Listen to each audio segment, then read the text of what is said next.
63তম শিক্ষক দিবস উদযাপিত হল ধর্মনগরে। 5ই সেপ্টেম্বর শিক্ষক দিবস। ডক্টর সর্বপল্লী রাধাকৃষ্ণের জন্মদিন আজ।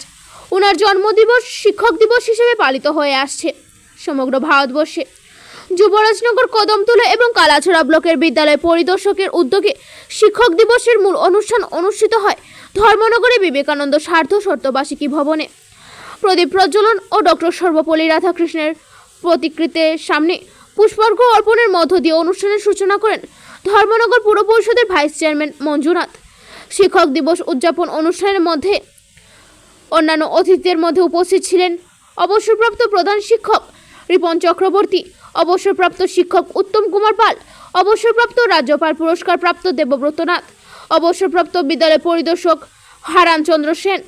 অনুষ্ঠানে স্বাগত বক্তব্য রাখেন উদযাপন কমিটির কনভেনার তথা জেলা শিক্ষক দপ্তরের ও এসডিকৃত সুন্দর দে এবং অনুষ্ঠানের সভাপতিত্ব করেন জেলা শিক্ষক আধিকারিক সুখময় নাথ।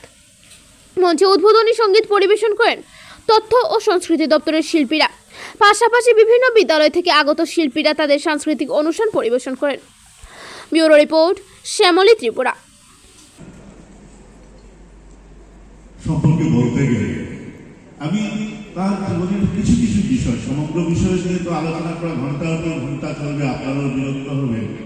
কিছু কিছু বিষয় সম্পর্কে একটু আলোকপাত করব, যেগুলো আমাদের অর্থাৎ আমরা শিক্ষক বা শিক্ষিকা হিসেবে আমাদের জীবনের সঙ্গেও কিছুটা জড়িত থাকে বা আমাদের জীবনে কাজে লাগবে বলে আমার মনে হয়। দারিদ্রতা রাধাকৃষ্ণের জীবনের প্রথম দিকে একটা বিশাল ব্যাপার হয়ে দাঁড়িয়েছিল।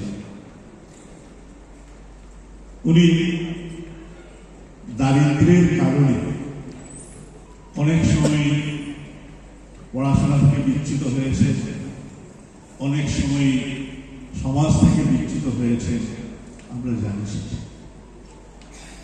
একবার উনি যখন মাধ্যমিক পরীক্ষা দেবেন, হাতে পরীক্ষার ফি দেওয়ার মতো টাকা নেই বা পয়সা নেই, উনাকে স্কুলে দেখা যায়। যেদিনে ফর্ম ফিল আপের লাস্ট ডেট, উনি স্কুলে যান।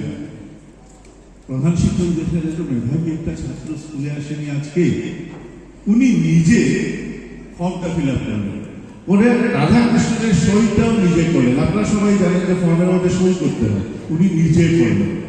পরে ফর্মটা জমা দিলেন, রাধাকৃষ্ণকে খবর দিলেন, উনি এলেন, পরীক্ষা দিলেন, পাশ করলেন, পরেরটা ইতিহাস। তো এই থেকে আমরা কি পেতে পারি যে কোনো ছাত্র, শিক্ষক বা শিক্ষিকা হিসেবে কোনো ছাত্র বা ছাত্রী যদি দেখা যায় যে দারিদ্রতার কারণে তার পড়াশোনা ব্যাহত হচ্ছে, আমরা সমাজের একজন বিশিষ্ট জন হিসেবে, বিশিষ্ট শিক্ষক হিসেবে আমাদের দায়িত্ব থাকবে যে তাকে একটু সাহায্য করা। তার যে দুঃখ আছে, তার যে পড়াশোনার ক্ষেত্রে অন্তরায় আছে, সেগুলো যাতে আমরা দূর করতে পারি।